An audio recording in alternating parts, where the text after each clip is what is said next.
Bonsoir à tous, bienvenue dans votre émission, votre projet pour la Réunion. On va revenir sur un projet que beaucoup connaissent, c'est-à-dire la réserve de l'étang. Bonsoir Coralie Waro, vous êtes donc présidente du PTCE de Tour-l'Étang-Saint-Paul. Alors c'est pas vraiment la réserve, c'est un programme qui parle de tourisme durable autour de la réserve. D'accord.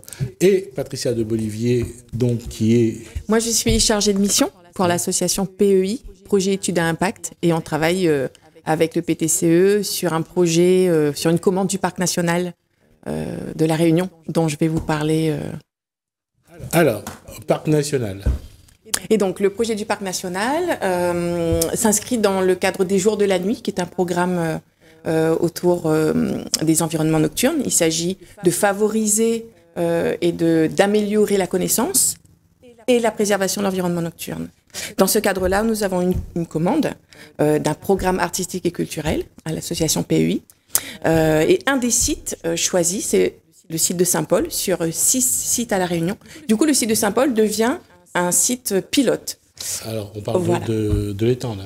Voilà. Et donc, on est très spécifiquement basé à l'étang Saint-Paul et on travaille avec le PTCE, donc Tour-l'Étang. On travaille aussi avec une école, l'école de barrage, et avec quelques écoles aussi en centre-ville de Saint-Paul. Donc l'objectif, c'est de mettre en place, c'est ce que nous avons proposé au parc, c'est de mettre en place un parlement élargi. Voilà. Donc et le parlement, il appelle Cosement la nuit. Et donc l'idée, c'est d'avoir un parlement élargi sur le modèle du Parlement des choses de Bruno Latour, c'est-à-dire Bruno Latour lui propose sur des problématiques environnementales, des problématiques sociétales, politiques, c'est d'avoir autour de la table pas seulement des humains, d'avoir aussi des non-humains, des non-vivants, et des plus qu'humains. Et des plus qu'humains, c'est par exemple un paysage, une forêt. Et donc là, nous l'a proposé à Tour-l'Étang, nous l'a proposé aux personnes avec qui nous travaillons, de mettre en place ce parlement-là, un parlement élargi, donc du coup, qui ferait parler le pied de bois, qui ferait parler le pétrel, le Fouquet, qui ferait parler les étoiles 4 heures, qui ferait parler aussi, bien sûr, l'habitant, le politique, qui ferait parler le scientifique, autour des problématiques de la nuit. Et nous travaillons avec 2 artistes, notamment, et pas seulement. Nous travaillons avec Natacha Praen, qui est une conteuse de Baba Siphon. Et nous travaillons avec Antonio Prianon, qui fait de la vidéo, qui est photographe, par ailleurs, un très, très excellent photographe. Et du coup, nous fait ce travail de parlement qui aura une forme à un moment donné d'audition, des auditions individuelles filmées par Antonio et des auditions collectives aussi. Et Natacha Praen, qui est la conteuse, elle y mène des prises de parole et des récoltes de parole avec les habitants, donc les habitants de Tour-l'Étang, et aussi un travail d'écriture avec l'école de fond, l'école de barrage, entre autres. Alors je vous propose, quand vous aurez quelques clichés qu'on pourrait passer, vous me dites, et puis quand Natacha voudra venir faire venir sur le plateau, avec plaisir. Je l'accueillerai volontiers comme le photographe. Ce que je voulais dire, Coralie Waro, c'est quand on entend Patricia de Bolivier partir sur d'ouvrir déjà, de créer cette dimension, ça, c'est encourageant. C'est très encourageant parce qu'il y a des choses qui sont dites et des choses qui sont non dites. Il y a des choses qui sont visibles et des choses qui ne sont pas visibles. Et tout ça, ça lie un peuple. Et nous, au niveau de Tour-l'Étang, il faut qu'on arrive à toucher la population. Et de passer par toutes ces choses qui sont un petit peu subtiles, et ça réveille des imaginaires. Et le travail que fait Patricia est très intéressant. Là, par exemple, elle a rencontré 3 messieurs et une dame qui nous ont raconté leur rapport à la nuit. Et on ne va pas tout vous dévoiler parce qu'il faut venir voir. Il y a un événement qui est prévu le 24 mai. C'est la veille de la fête des mères. Alors, 24 mai, veille de la fête des mères, où ça ? Ça va se passer au Jardin de Font-Imar et ça se passe la nuit. Ça commence à 16h. Le Jardin de Font-Imar, alors c'est parking bassin vital, celui qui est sur le chemin du Tour des Roches. Voilà. Et quand on monte à pied dans la ravine bassin, sur la gauche, à peu près 100 mètres après, il y a un arbre qui est couché, qui fait une arche, il faut passer par là. Alors, je vais vous faire je vais vous féliciter pour une chose. Déjà, Vraiment. Oui, pourquoi on dit rien? Non, Là, non, non. Vous avez réussi à rentrer l'imaginaire dans ce que vous faites sans pour autant que quelqu'un puisse parler de histoires grandiables. C'est quelque chose, je trouve ça subtil. Vraiment. Et bravo à vous deux parce que c'était pas gagné. Mais là, l'imaginaire, un arbre, donner la parole à un arbre, c'est quelque chose de... Et je vais vous dire pourquoi aussi. Parce que l'arbre a son énergie. Ça va au-delà de la parole.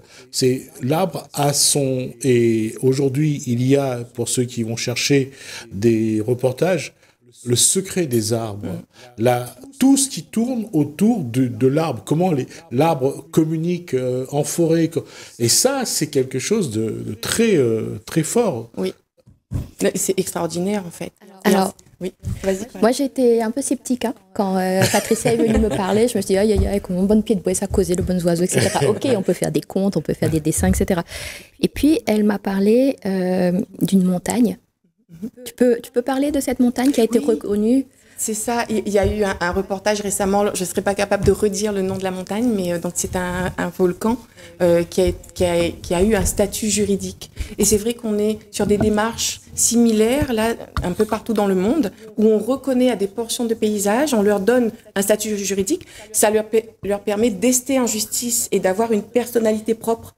Ça veut dire de défendre ses propres intérêts face au surtourisme, par exemple. Et c'est souvent pas un humain qui va aller avoir la meilleure parole et le meilleur point de vue pour défendre des intérêts d'une portion de paysage. L'humain va défendre ses intérêts économiques, politiques, etc. Et donc c'est intéressant de décaler un peu le regard, de faire un pas de côté pour ouvrir d'autres imaginaires et aussi juste, j'ajoute ça aussi, sur des endroits conflictuels, c'est-à-dire qu'on a des enjeux parfois environnementaux, culturels, des enjeux d'usage.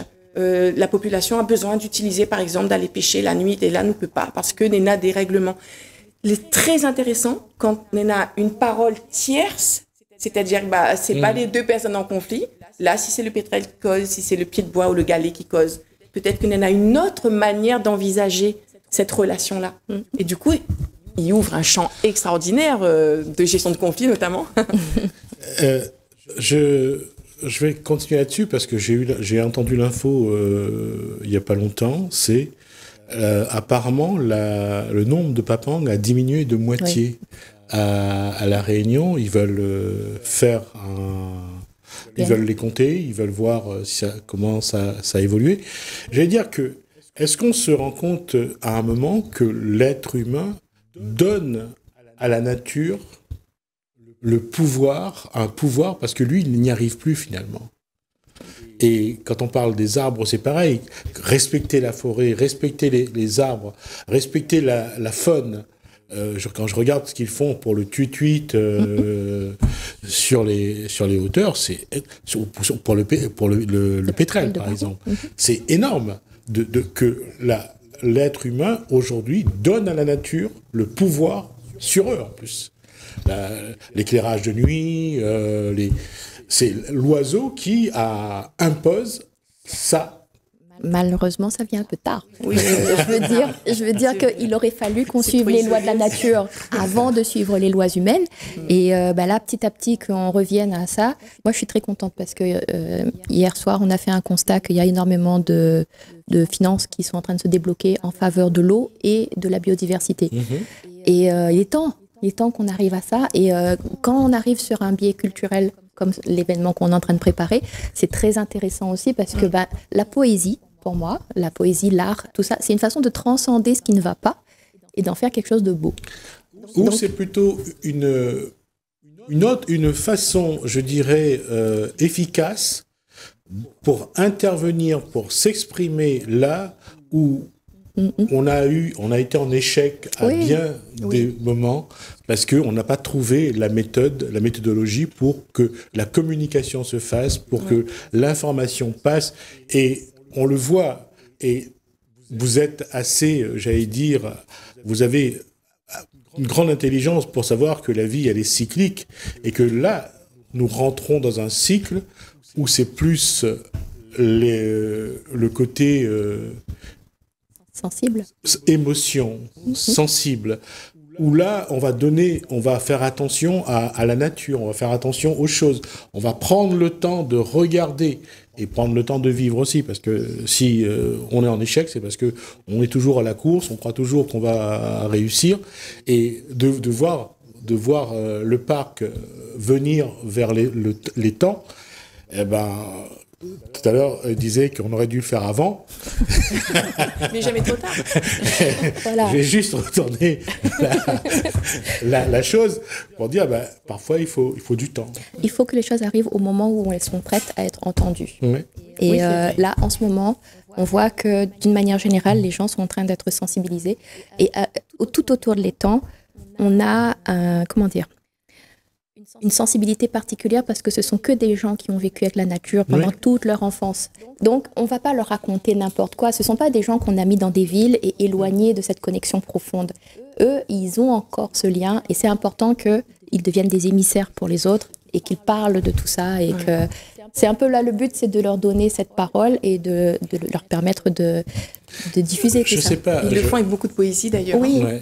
et de sagesse. Je vous le dis, je veux dire, vous passez sur la route de l'étang, là, vous passez là, vous regardez, à peine s'il y a des gens qui regardent, ils vivent là, et à un moment donné, ils ne le voient plus, c'est qui est normal. Mais je veux dire, il y a des moments, quand on regarde cet endroit, ça nous inspire, ça nous amène des émotions. Je pense que ça guérit. Hein? Je pense que ça guérit les gens. Oui. Moi, il y a plusieurs personnes qui ont franchi le portail des jardins de Fontimar et quand ils sont arrivés, ils nous ont dit « Ah là là, mais là, je pourrais rester. Si j'avais pas de travail à faire, je viendrais m'asseoir là. Juste m'asseoir. Juste écouter. » Et ça, il y a plein d'endroits dans toutes les ravines de l'étang où on a cette possibilité-là et c'est bien que là, on mette l'exergue sur tout ça. Il y a une forme de réparation qui s'opère justement dans ce contact-là. Elle est super en fait, parce que c'est du coup un peu générique, nous revient. C'est une forme de retour. Oui, justement, c'est là, je voulais en revenir depuis tout à l'heure, c'est pourquoi le corps met du temps à s'inscrire dans cette posture dont on parle.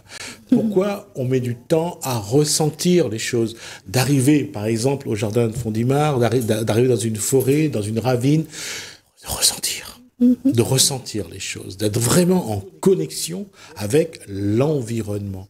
Parfois on passe là, mais comme s'il n'y avait rien, quoi. Mais du coup, c'est aussi ce que nous propose. Et le 24, par exemple, on aura des moments, par exemple, de lecture de ciel. Ça suppose d'être attentif, posé et être complètement ouvert. Il y aura des balades, par exemple, pour découvrir les chauves-souris avec la GCOI. Là aussi, il ne s'agit pas de venir avec ses écouteurs et avec son téléphone.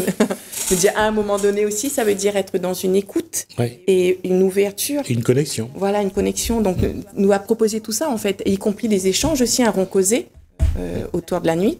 Il y aura aussi un marché Ça qui fait. Donc, si Coralie, tu veux. Le marché Ça qui fait, c'est avec le PTCE. On a commencé à mettre ça en place. Et là, c'était l'occasion de le faire la nuit et de voir un petit peu comment les gens vont s'approprier la nuit avec cette notion d'être en contact avec tout ce qu'il y a autour, les bruits, parce que forcément, là, on va entendre plus les oiseaux, tout ce qui se passe autour et qu'on est un peu pollué par le bruit la journée. Là, la nuit, on a une autre dimension. Il y aura des concerts aussi. Oui, des contes, des vidéos. Il y a aussi une exposition des dessins des enfants. Tu veux en parler ? Oui, ça aussi, c'est très important. Alors, si on a 2 minutes.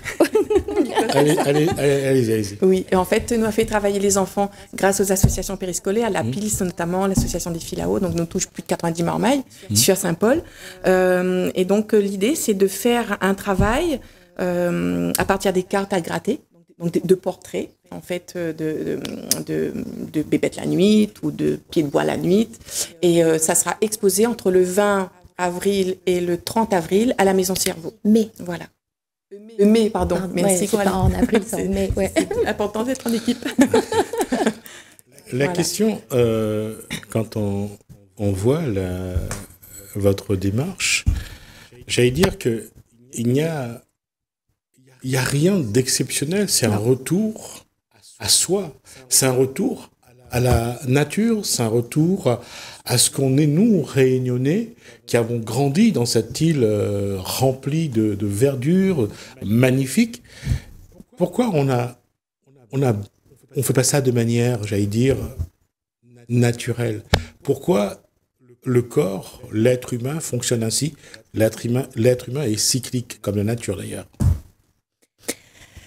Bonne question, c'est une question philosophique. Mais oui, c'est ça, c'est que là, on pose à nous une colle ou là. En tout cas, je trouve que de plus en plus, les gens ont envie de reconnecter à la nature. Ils ont fait dans des moyens différents. Il y en a à courir. Par exemple, il y en a la boucle de bassin vital et je trouve que Banane a une attitude très respectueuse. Il vient rouvre le chemin avant, il nettoie tout avant et après. Il n'y a pas un déchet qui reste quand il vient parce que il a envie que ce contact à la nature, il reste un contact à la nature et pas ce que l'homme il fait comme détérioration sur la nature. Donc il y a des choses qui se passent et qu'il faut encourager, il faut porter à connaissance.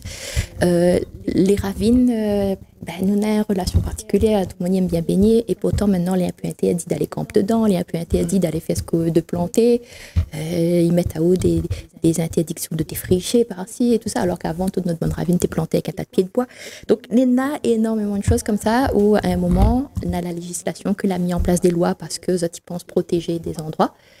Il faut peut-être que nous dit à la législation, peut-être que nous peut aider aussi dans ces endroits-là à garder ce patrimoine que nous n'avons et qu'au lieu de laisser envahir par la liane papillon, parce que c'est ça aussi, c'est que quand toutes les envahit, que toutes les fermées, ou gagne pu rentrer, ou gagne pu aller voir personne. Quoi.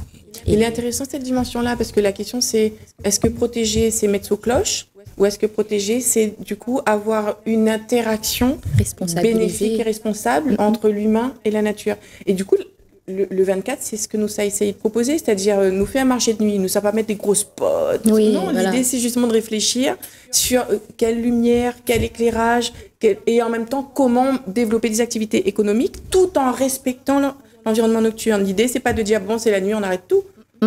Et donc et du coup de mettre en place des activités comme ça, c'est aussi faire. C'est de la réflexion en action, quelque part. C'est pas juste nous ça causer, nous, là. Pareil, nous l'a touché, inviter des gens. Nous l'a touché les artistes et nous l'a fait comprendre à Zot que c'est dans le cadre de la nuit. Et Dorothée Ninota, par exemple, elle a choisi de ne pas faire un concert, mais de faire une balade à l'accordéon où on a un chanteur, un accordéoniste qui passe de stand en stand parce qu'elle y veut, par son art, respecter aussi tout ce que l'on a à la nature et de rester dans un cadre plus intimiste plutôt que d'aller faire un vrai concert. Nous n'avons pas des gros instruments, des choses comme ça. Le deuxième concert, ce sera les Lagado, oui, avec un petit maloya à la cour. Et nous, c'est des choses comme ça qui intéressent à nous, de rester connectés à notre territoire, à notre... et puis le maloya avec la nuit, de toute manière, ils sont ensemble. Oui. Le maloya, la nuit, le conte aussi, au toit du feu. Donc nous les vraiment dans une espèce de cohérence, en fait. Franchement, tiens, nous l'avons envie d'amuser. Et nous avons envie d'en parler tout le monde dans notre amusement. C'est ça. Hein? Non, sur le maloya, j'allais dire ceci. Le maloya, ça se jouait soit le dimanche, avant, ou ça, le soir, après le travail. Après le travail, dans les baraquements, les machins. Je veux dire, c'est aussi un retour à une histoire. Oui. D'esclavage, de gens d'engagés, et de résistance. Voilà, de résistance à la vie, à la vie qui était difficile, et quelque part aussi, c'est se projeter dans cet univers-là que nous, on a eu la chance de ne pas connaître, mais que nos grands-pères, nos arrière-grands-pères et nos aïeux ont connu. C'est une connexion qu'on crée aussi. Oui, c'est une transmission. Ce son grave de rouleur qui vient taper dans le diaphragme, là. Ça, c'est un battement de cœur que les en nous, en toute créole, et quand il lève, quoi. Et il donne à une appartenance à la nature, au pays, à notre cadre, à notre histoire, qu'elle est forte. Et il me trouve que c'est important que ce maloya-là, cette musique-là, il passe de génération en génération, et sans que nous connaissions forcément l'histoire, on a toujours une affaire qui réveille. Quand il joue un maloya. Enfin, je ne connais pas ces autres, les pareils. Mais moi, ou comment je joue maloya, ma fatiguée paraît tranquille, il faut me faire danser, tu vois. Non, parce que ce que je dis, c'est quand on parle de ce qu'on appelle la transmission intergénérationnelle, c'est quels sont nos défunts, nos ancêtres qui sont dans notre ADN. Et ça, c'est quelque chose qui se réveille aussi. Oui, complètement. Et c'est pas, je veux dire, là, il n'y a pas une question de gris-gris, de sorcellerie. Non. Là, c'est biologique. Parce que c'est une sorte d'abolition du temps, en fin de compte. Et c'est ça qui est intéressant avec l'art. C'est déjà qu'à un moment donné, où il n'est plus dans une historicité, où il est d'un moment présent, sauf que tout le monde est là. Ouais. Toute la lignée, elle est là. Tout le peu, elle est là. Et le conte, il fait ça, donc c'est des espaces de résistance, mais il trouve que le maloya, bien sûr, il fait ça, mais le conte aussi, il fait ça. Beaucoup. C'est-à-dire, il y en a vraiment quelque chose qui dépasse à nous complètement. Ouais. Et qu'elle est là, en fait. C'est ça, surtout. Ça nous dépasse parce que quand je dis aux gens, est-ce que vous savez combien il y a d'années ou de siècles en vous d'histoire? Ah ben ça. Et c'est là qu'on se rend compte que... Des millénaires. Il fait des couches et des couches. Ouais, ça fait jusqu'à au moins le néolithique, il y a 10 000 ans. Pour moi, ça va au-delà. Chaque individu a en lui toute l'histoire du La monde. mémoire génétique. Ouais. D'accord? Et c'est là où je me dis que parfois, on regarde son nombril, mais on se rend pas compte que il y a en nous vraiment des choses que on n'a pas la notion des choses. Et je pense que c'est des choses qu'il ne faut pas chercher à comprendre. Toujours, il faut accepter que la nature, elle a un ordre qui est installé, établi et qui fait que tout fonctionne très bien.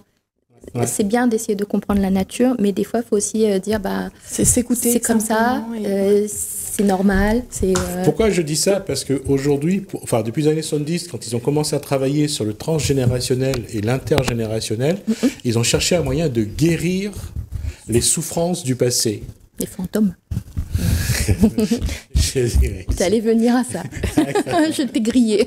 Désolée. Non, je vais pas venir à ça. Je dis pas fantôme, pourquoi? J'allais dire les souffrances du passé qui se répercutent d'une façon ou d'une autre. Oui, dans l'ARN, maintenant, ils ont prouvé que voilà. Les traumatismes perdurent, en fait, dans l'ARN. Voilà, et c'est pour ça que je me dis, vous apportez un remède. C'est ça que je voulais venir à ça. Avec ce que vous faites, vous apportez une réponse. Moi, elle est convaincue de ça. Ouais. C'est-à-dire que la nuit, et nous, les plus trop en rapport avec la nuit. D'ailleurs, Natacha Prani pourra témoigner, quand ils travaillent avec les marmailles, les marmailles, ça pue dehors. Oui, elle ne connaît pas. Mais cette connexion à la nuit, et c'est ce que nous a proposé le 24, c'est-à-dire qu'à un moment donné, quand on dit effectivement, nous avons en nous des millénaires et une mémoire antédiluvienne, quand on est en dessous des étoiles et qu'on regarde ou éteint le téléphone et ou écoute, ou les relier à ça, à cet endroit-là, c'est-à-dire un endroit immémorial, mais que tout le monde n'est là. Et en fait, nous avons juste humblement proposé cette connexion le 24. En plus, juste comme ça, le site des Jardins de Fontimar, il tombe juste à côté du vieux Saint-Paul. Donc c'est là que les premiers habitants la nuit, et c'est là que Nala n'a pas choisi cet endroit-là pour rien. Ouais. Et je pense que c'est aussi un hommage que nous rend Azote, le choix que Azote l'a fait d'aller dans cet endroit-là. Voilà. Ah non, ça là-dessus, je ne doute pas. Hein. Et je vais même parfois, ils sont non seulement ils sont encore là, mais ils sont dans chacun d'entre nous. Donc c'est encore beaucoup plus simple. Et c'est même pas, je vais dire, c'est même pas pour faire peur, pour même pas la sorcellerie, c'est juste biologique. Ouais. Et puis, il y a aussi une prise de conscience, mais je pense que déjà là, elle est dans l'air, c'est aussi de se dire que nous l'est arrivé, on a 400 ans, t'es là. Ouais. Mais avant, on avait des personnes non humaines, on avait des personnes plus qu'humaines, et tous ces gens-là, ils communiquaient en Zot. On avait déjà des rumeurs, et que nous peut entendre. Ouais, et c'est ce que nous propose d'entendre. On reviendra dessus. Mais la prochaine fois, on a déjà dépassé le temps de la discussion. Merci à Coralie Waro. Merci beaucoup Thierry Araille. Olivier. C'est pas Thierry Araille. Merci. Jesmira Boudou, pardon. Merci à Thierry Araille, c'est vrai, et elle a raison. Merci pour ce moment-là. Merci. On se donne rendez-vous pour une prochaine émission. On va continuer un petit peu là-dessus. Merci à vous de nous avoir suivis. Merci Hélène, merci François. Je vous dis à bientôt. À bientôt.